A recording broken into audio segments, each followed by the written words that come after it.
Tu manges sans avoir faim? Tu as toujours envie de grignoter même quand tu viens de finir ton repas?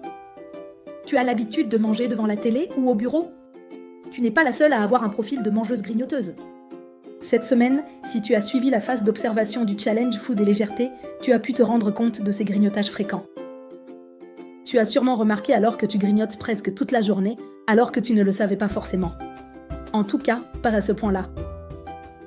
Le grignotage, ce n'est jamais un manque de volonté. C'est parfois parce que tu n'as pas assez mangé au repas précédent.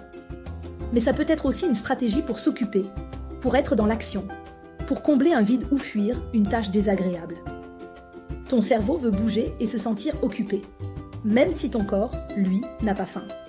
La vraie question c'est, qu'est-ce que tu ressens juste avant ce geste? Ennui? Pression? Faim?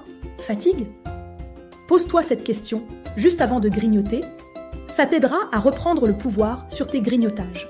Si tu prends conscience de tes fonctionnements, tu peux agir facilement dessus. Rappelle-toi, comme je te l'explique en détail dans mon livre « Le déclic créatif », le grignotage est un fonctionnement, et un fonctionnement, ça se change. Avec la méthode créative, je t'aide à repérer ces déclencheurs invisibles en fonction de tes profils de mangeuse. Tu pourras ensuite reconstruire une chouette relation avec ta faim. Ensuite, c'est important que tu gardes en tête que tu peux être plusieurs profils de mangeuse à la fois. En général, on a un profil qui est ta façon de manger et l'autre correspond à ce que tu manges.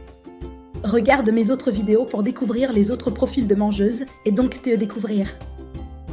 Si ce sujet te parle, abonne-toi pour continuer ce travail chaque semaine avec des vidéos concrètes et aidantes. Je suis Sohad, psychologue nutritionniste, et ton grignotage n'est pas une faute. C'est une clé pour te comprendre.